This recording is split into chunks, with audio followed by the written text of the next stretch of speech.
Amazing. I can't believe there's so much information in it. And I thought I knew a lot about sex toys. I've been a reviewer since 2013. I have 700 sex toys in my possession, and now I'm a designer. I've also seen the film Hysteria. You think you know a lot after all of that.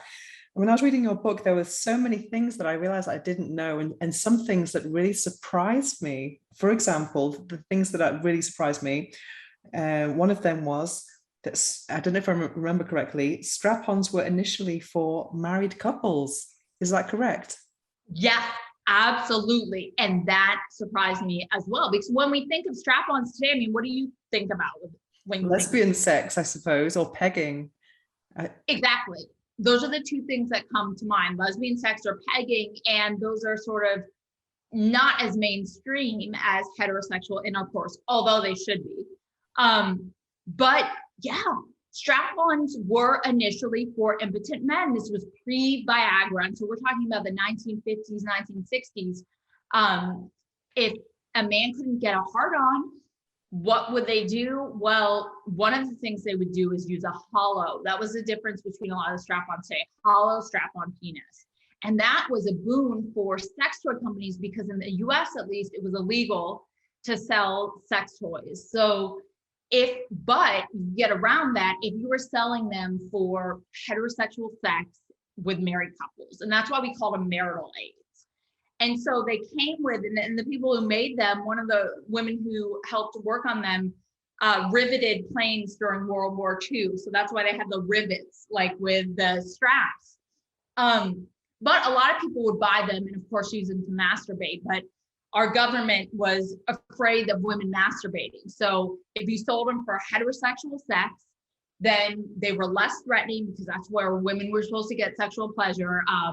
And if women, took the straps off, well, they didn't know about that. They were selling them for the right purposes.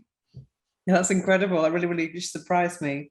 Another thing that really surprised me was that the feminist movement wasn't very concerned about sex toys or orgasm. That's something that stuck out a lot for me.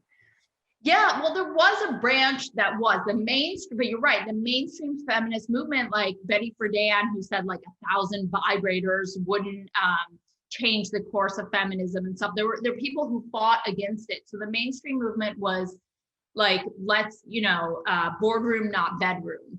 Let's get political rights. And you see over and over again with movements where it's like, okay, we need to get other kinds of rights and sexual rights and reproductive, anything with sexual pleasure, those rights are put on the back burner. But yeah, I mean, you had Betty Dodson, who was at these consciousness raising groups, saying, what about orgasm? Women are having orgasms. This needs to be corrected, and people are like, shut up. Like, why are you, people are going to make fun of us. So the pioneers of sex toys were really fighting against not only the general society, but against people within the subculture they were in as well. Because I guess sex wasn't really seen as something for women, even by the women themselves. That's quite curious. It was seen as something for male pleasure. Exactly. It was a sexual revolution, but women were like, look, men are coercing us into sleeping with them. Like, we need to say no. It was like using sex, like denying sex as a form of power, as opposed to saying, no, we're getting off on it too. Like, we just need men to go down on us, not just fuck us. Like, that would solve the problem. But like, that wasn't the thinking among mainstream. Interesting, incredible.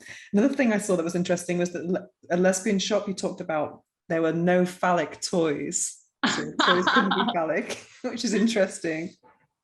Yeah, there were two shops. So the first feminist sex toy store in the US, Eve's Garden, had no dildos. She was like, anti-dildo, no way, because a dildo was a symbol of the patriarchy, a physical symbol. It was a dick. So if you were saying you hated the patriarchy and then secretly going home and fucking yourself with a dildo, what would, they saw personal as political, like they were connected, then you were a hypocrite. So it took for her at Eve's Garden, for Della Williams, who was worked for National Organization of Women, for her to allow dildos in there. She actually designed them and worked with a designer to design feminist style dildos with Gosnell Duncan, who's a paraplegic who was invented the silicone dildo. And so the feminist dildo was pink and purple and non-phallic, didn't have, or non like 100% looking like a dick with veins. Yeah.